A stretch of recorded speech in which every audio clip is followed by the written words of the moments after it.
Konnichiwa, I'm Kawaii Critic, and welcome to my review of Gotham Season 3, Episode 18, Night the Wick. So we see this episode start off with Barnes being reintroduced into the mix.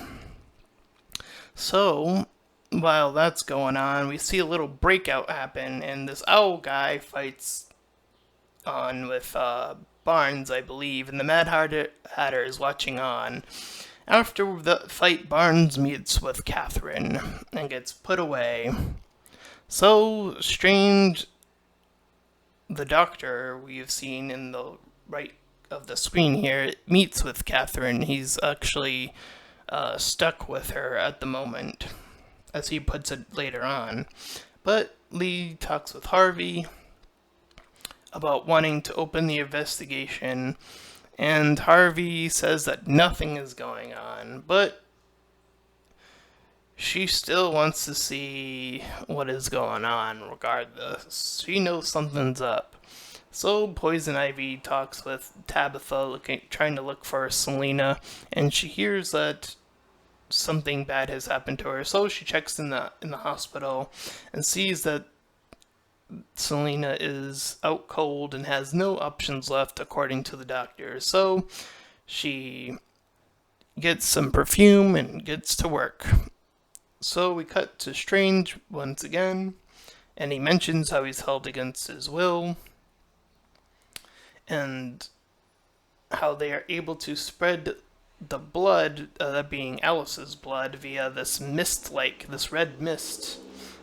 Wayne, we see Bruce Wayne training with these, I want to say these short kendo stick-like weapons, and he doesn't get quite good at it quite yet. And the master says that he is unable to succeed due to the pain and due to the rage blinding him.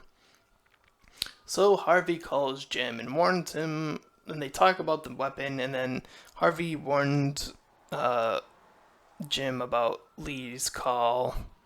So Penguin sees Jim, and he wants to see the court, and is willing to do whatever it takes to get their attention now. So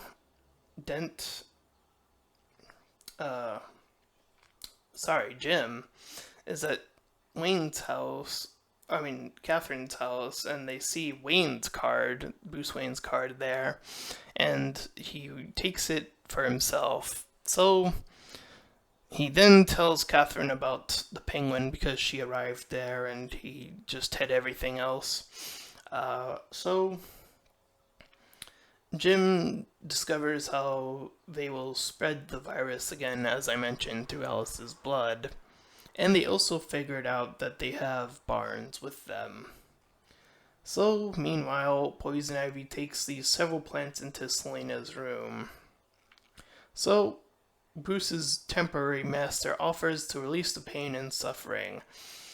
So Bruce is taken to another flashback where he's taken to the funeral of his parents, and how he decides to talk about how everyone was sad for him and how he was the only one who felt angry about everything. So he places that memory in the safety box. It's weird. It's a really weird scene. And then the Master says that Gotham will pay.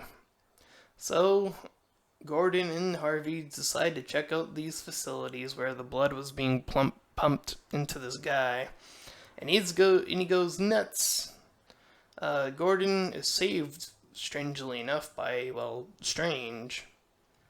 Gordon asks Strange some questions, and Strange is talking about how he's playing both sides. So Harvey heads over to Lucius, and Catherine calls in to get into the next step with Jim Gordon. So we cut back to Bruce, who takes down that guy, and he decides he wants to keep training there. So James meets with Catherine, and Catherine shows off this bomb and how she's gonna put it with the people below. So Catherine says if he tries to stop the bomb, he will be killed. Jim decided to give Penguin a call and give him super obvious instructions on where to go. So Lee then asks Lucius for the truth because now he's also in on everything, but he doesn't say anything as well. Jim decides that too much time has passed and he decides to start attacking the guy, but Firefly and Penguin join the fight and Firefly burns that guy alive. Jim closes the door as everyone exits and the virus is closed off just in time. So Catherine gets a call from Bruce's master, and this other assassin guy tackles down Firefly, and Penguin doesn't even notice this, by the way.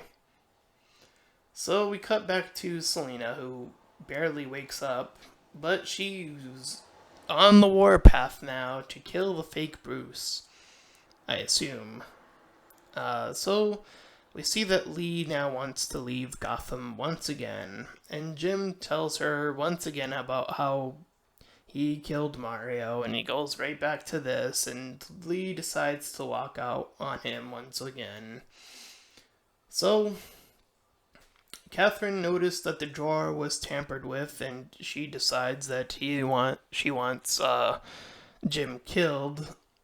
So Penguin gets locked up pretty quickly, and then he gets to see the Riddler, and Penguin's not really that in good terms with the Riddler right now. So we finally get to cut to Catherine, who wants Barnes to go after Jim, and he calls himself, I believe he referred to himself as the Executioner. I believe that was his name.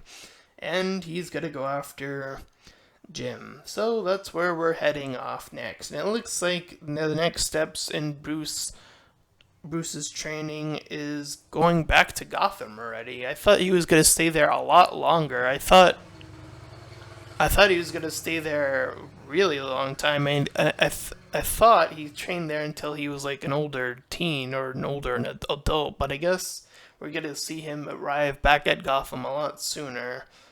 But there might still be some mind tricks going on based off of the little trailer I saw. So this episode was pretty all over the place. There was a lot going on here.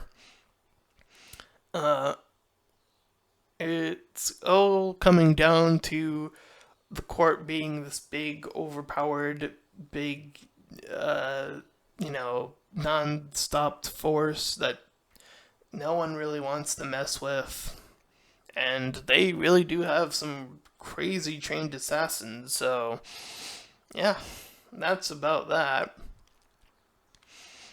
Jim is gonna probably get some unwelcomed visits soon, and it's odd to see that they're doing the same thing with Lee again, but I suppose it's for the best. I don't know.